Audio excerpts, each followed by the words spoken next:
today we have a very important topic to talk about. It's critical thinking. No. What comes to mind when I say that? When I say critical thinking and state of the world today? I think one of the things that we're seeing in a lot of publications, in a lot of research, is that humans are losing the ability to think critically. And we say, well, what does that even mean when you say think critically? And it means, how are we making logic-based decisions? How are we taking into account the circumstances and the situation around us and turning that into a decision that is effective for our organization or for ourselves? The reason that the world is talking about it right now is because it applies in every single instance of what we do. Say you are making a decision about a job that you take, and you need to be thinking through, what are my skills and capabilities? Where is the world going? Is the company that I'm about to go work for, does it align with my values and my beliefs? We need to be putting all of those things into consideration, because otherwise we take the job and then we quit 3 weeks later when we find out that we actually have misaligned values. In the workplace, it's a huge deal, because I need my team members to be able to work autonomously. You need your team members to be able to work autonomously, so you're not micromanaging them. I'm sure you don't have time to micromanage them. Now, can you trust that they are doing things that are aligned with the larger goals of the organization? Can you trust that they are understanding strategically where it is that we're going, and they're choosing the actions that will lead to that place, so that you don't check in at the end of the week and find out that they've just spent the last work week going in a completely different direction, that you were like, I was positive we'd communicated that we weren't going after that industry, or we weren't going after that segment. And now all of a sudden I realized that 3 of my people have been aiming at that segment for the last week. That's critical thinking. That's why it is so important, no matter whether you're an individual or an organization. And as to why it is reducing, I think there's a lot of theories, but there are a few studies around there that say that one of the reasons why we're seeing the pace of it reducing so fast is artificial intelligence. So we should, and if you listen to my presentations on human AI collaboration, you will hear that I love AI and that we have to be the thought leader in the human AI collaboration. You will hear me say that it should be human-led, that we should be using our judgment. Because what is really happening is that people are utilizing AI, especially students, are utilizing AI as a shortcut. And that shortcut is causing them to not be processing the information, thinking critically, understanding the components that come in, getting the recommendation from their AI tool of choice, and then following that path without understanding the ramifications of what it's going to be doing. Yeah, that's so crucial, and especially in today's world, like you said, with AI, you can't fully depend on it. And with media feeding you all that it does, organization separate for a second, it just impacts your day-to-day so much, because if you're not able to critically question what you're seeing, misinformation, you will be marketed to. Yes. Right? You will be manipulated. If you do not use your wait a minute, why would X say Y? What else is at play is an important aspect of living today in the digital age. Funny personal story on this one. Yeah. My brother was in the hospital, and so I was visiting him regularly to check in on him. And I go into the hospital one day, and he is complaining about the then current administration of the United States because they've done away with the food pyramid. We are no longer eating healthy. We've done away with the food pyramid, so it's gone. And I'm like, I don't think that's the case. I would be really surprised if decades of research is now telling us that we should eat all the fats and sugar that we want. But he was convinced because he had just been watching TV and it was up there that we had done away with the food pyramid. So I used Google. This is a few years ago, but I used Google and pulled up and looked to see what had happened. Yes, we actually did away with the food pyramid. It became a food plate because it was easier for people to see portion sizes on a plate. So he heard the first part and made a conclusion. Yes. That's where critical thinking comes That in. is And exactly it's where it just comes so in. every single day skill. It's not if you become a director, you need to use critical thinking. It's whether you are a student, whether you are, anybody who is having to take their own decisions from eating to living. You have to use critical thinking, right?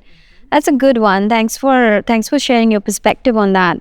I would love to learn a little bit more about our recent experience with this automobile giant, which we cannot name. But I know that you were very closely involved in that project and program. Would you tell me a little bit more about like what the premise was and just a bit window into your world and give us that case study? So they had two major problems that they were trying to solve. One of the problems was that decisions were being escalated higher and higher into the organization. So what used to be done at a lower level in the organization, at a supervisor, even individual contributor or manager level, were now being escalated up into director level or heads of department level. And so that was one of the problems that they were facing, and they were puzzled as to why that was occurring. The other problem that they were facing was that when decisions were being made, the decisions were not aligned with the organizational direction and goals. And there was a lot of confusion about why those decisions were reached and why they were so misaligned for an organization that felt like they were a pretty aligned company and that people understood where they were aiming, what they were going at. So they brought us those problems and they were like, okay, hang on, there's got to be some type of solution that we can look at. And what we did was we went in and started looking to find out why they were actually having these problems. Like, why were decisions being escalated? Was it a permission-based culture? Were there certain things that were in their culture that were making people think they had to escalate the decisions? That was not the case. But that was one of our first hypotheses that we thought that might be the case, in which case we just needed to change that component. We also had a hypothesis that they were not communicating well enough about their strategic initiatives. So that's why decisions were misaligned. Also was not the case. So generally, when we go in and try to do this root cause analysis, we are creating some hypotheses based upon what the organization is telling us, and then we're verifying whether or not that hypothesis is accurate. And so what we actually found out was a bit easier to solve. We found out that there was a lot of pressure to do things fast in the organization. So especially now with the advent of AI, people are being pressured for higher and higher levels of productivity. And so people were making decisions as quickly as possible, or if they didn't feel they could make a quick decision, they were escalating it to the next person to make the decision.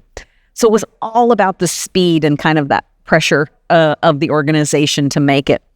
So that was actually a relatively easy fix for us, for the people who were making decisions based upon assumptions or mistaken beliefs and not data. We were able to come in and say, okay, we can help them understand the ladder of inference. And that means I say something to you, and now all of your past history is going to pull into that information. So if I were to say to you as a sales manager and somebody who's been in sales for quite some time, and I come in and I say, John Smith on your team has not been following up with clients that I've sent to him. Now, what do you typically do if I, as another leader in the organization, were to come say that to you? I would be like, why is John Smith doing that? Okay. And would you have any thoughts in your head about what might make John not follow up with clients? Yeah. Okay. So why would you have those thoughts?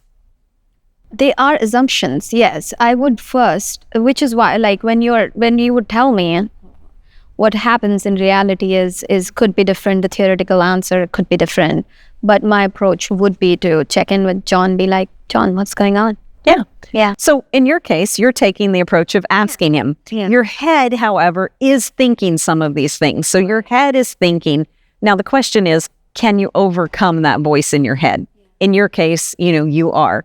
But for many of us, especially if you're in that high pressure situation, your first thought is, oh my goodness, John's not following up with clients. Either I need to follow up with the client. Yeah. Problem. No, you don't. Or John's not doing his job. Well, maybe, but maybe not. Yeah. So we start forming these beliefs, these assumptions, and that's where the ladder of inference comes in. So I take, you know what? John hasn't shown up to 3 of my last calls. Something's going on with John. Well, it could be that John didn't show up for those calls because he was in client calls.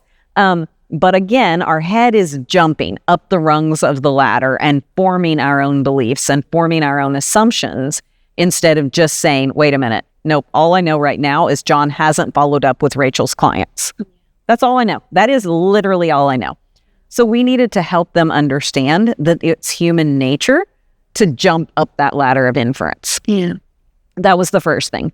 The second thing was we needed to give them a way, knowing that speed was of the essence in their culture and that they needed to make good decisions quickly. We brought in the RED model, which is a very simple 3-step approach that just says, I understand the current reality of the situation that I'm in. I evaluate the options that are available to me and I make a decision. So it's not complex. It's very quick. We help people understand that they're prone to making assumptions or putting their own past history into it. Now that you know that I have data, that I'm my current reality, my data, I'm evaluating that data. I'm always doing that check to say, am I making an assumption? Am I making a leap somewhere? And I make the decision and I do it quickly. I want to say in an environment of role play and all of that, something like this could really be effective in an organization. I can see that. Another thing that I love about this is Answer Source very early on, about 10 years or maybe 15 years ago, started talking about critical thinking when it wasn't being talked about as much. Our Critical Thinking Institute, our courses. I was just going to say that. Critical Thinking Academy and Institute was launched back in those days. And shout out to Ben Paris. For he was the main person who said, people, we need to be talking about critical thinking skills, and we have as an organization sort of kind of worked towards it for a long time, just like accessibility. So this is something tangible coming out of it and helping a giant enterprise like the automobile company we're talking about with improving their new managers' critical thinking skills. Not just new managers, but also existing managers. So we utilize their own situations in the role plays. You mentioned role plays. So we do role plays. The way the session is set up, we do 4 hours on day 1. And that's where we introduce the concepts and start getting the information in. We do a light role play. Yeah. They then sleep. Okay. So this is the thing. We don't do a full 8 hours in one day. They go home, they sleep. They do their work, they get their brains off. So it's letting that settle in. Yeah. They come back in the next day, and now we're working on real live studies, case studies that they are dealing with on a daily basis, implementing these so that it's sticky, because you want them to be able to do this in their real job. Absolutely. Not to be one and done, but really to be able to apply that in the role. Not be training and learning not happening in isolation, but more like, hey, this is very much from your floors, and we have picked it up, and that makes it relatable for them too. I love that. It has to be relatable to their current work environment. It has to be relatable to their job. Yeah. And it has to be measurable performance changes. Yeah. Those are the biggest differentiators if you want something to stick. Yeah. I love it. How do you plan to measure the efficacy of it? So we have got actually multiple ways that we are measuring the efficacy of it. But one of the things that we're doing is we're actually evaluating the speed of the decision making and how aligned it is to the organization's strategy. So they're tracking that through in order for us to be able to see whether or not we've shifted the behavior. I will say that the initial feedback that we got from this current course is that it's already making a tremendous difference. So we've already received 2 data sets from them that show that we are actually affecting their decision-making performance. Nice. I know. That's incredible. High five. I know. We just got the second one this morning, so. Love it. Well, on that note, I think we thank you for your time. Thank you for sharing more about critical thinking, and that's that.